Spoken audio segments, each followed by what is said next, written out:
YSR Congress party కాదు, అది YSR గోండాల party. ఈ మాట ఎందుకు అంటున్నానంటే, నిన్న వైరల్ అవుతున్న వీడియో చూసుకుంటే ఒక సిట్టింగ్ ఎమ్మెల్యే ఏకంగా తనే పోలింగ్ సెంటర్కి వచ్చి ఈసీ ఉంది అని భయం లేకుండా, లార్డ్ అండ్ ఆర్డర్ అంటే భయం లేకుండా, కెమెరా ఉంది పబ్లిక్ చూస్తున్నారని భయం కూడా లేకుండా ఒక ఈవీఎం మిషన్ ని ధ్వంసం చేశాడు. ఇలా ఎందుకు చేస్తున్నామని చెప్పి అడ్డుపడ్డ ఒక టీడీపీ పోలింగ్ బూత్ ఏజెంట్ ని గొడ్డలతో నరికాడు తల మీద. అంటే ఇంత దుర్మార్గుడు ఇంకా బయట తిరుగుతున్నాడు. ఏముంది, టీడీపీ వాళ్ళు రిగ్గింగ్ చేస్తున్నారని నాకు అనుమానం వచ్చింది, అందుకే నేను వెళ్ళి ఈవీఎంని ధ్వంసం చేశాను అంట. ఎరా సిగ్గుందా నీకంటే? ఎలాగో బుర్ర లేదు, చూసే జనాలకు కూడా బుర్ర లేదు అనుకుంటున్నారా?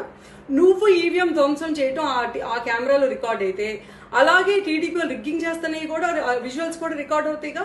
నిజంగా అలాంటివి ఉంటే నువ్వు ఈసీ కంప్లైంట్ చేసుకోవచ్చుగా. పోలింగ్ జరిగిన రిగ్గింగ్ జరిగిన మర్రి నిమిషమే నువ్వేగా సిట్టింగ్ ఎమ్మెల్యేవి, నీ మాట వింటారుగా పోలీసులు, నువ్వేం సాధారణ మనిషి కావుగా, వెళ్ళి కంప్లైంట్ చేసుకోవచ్చుగా.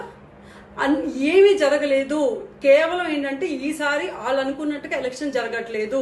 రిగ్గింగ్ చేద్దాం అనుకున్నారు జరగలేదు, కిడ్నాప్ చేద్దాం అనుకున్నారు జరగలేదు, అయితే జనాల్ని ఇబ్బంది పెట్టారు, ప్రజల్ని భయపెట్టి భయభ్రాంతులు గురి చేసి వాళ్ళు బయటకు వచ్చి పోలింగ్ చేయకుండా ఉండాలనుకున్నారు. కానీ రికార్డ్ స్థాయిలో పోలింగ్ జరిగింది. సో అంటే ఏంటి, వైసీపీ ఓడిపోతుంది. స్వచ్ఛందంగా పోలింగ్ జరిగిందంటేనే వైసీపీ ఓడిపోతుంది. సో ఈ ఓటమిని ఓర్చుకోలేక, ఆ పీపుల్ పల్స్ ఎవరైతే ఉన్నారో ఓటర్స్ పల్స్ తెలుసుకొని భరించలేక ఉక్రోషంతో వచ్చి నేను ఈవీఎం పగలగొట్టని చెప్పుకోరా సన్నాసి. ఇదేమన్నా 2019 ఎలక్షన్ అనుకుంటున్నావా? గొడ్డలతో లోపల బాబాయిని చంపేసి బయటకు వచ్చి గుండిపోటు, లేకపోతే చంద్రబాబు నాయుడు చంపారని ఇంకేదో అబద్ధాలు చెప్తే జనాలు నమ్మటానికి సిగ్గు సర్వండాలి. ఎలా ఉంది ఇక్కడ లా అండ్ ఆర్డర్? దీనికి ఎవరు హెల్ప్ చేస్తున్నారు? ఏ సిస్టమ్ హెల్ప్ చేస్తుంది? లండన్ లో ఉన్న మీ బాస్ హెల్ప్ చేస్తున్నాడా, లేకపోతే ఇక్కడ ఎవరైనా ఉన్నా నీకు లోకల్ సిఎస్ కానీ ఎవరైనా హెల్ప్ చేస్తున్నారా? మాకు భయం వేస్తుంది ఇవన్నీ చూస్తుంటే.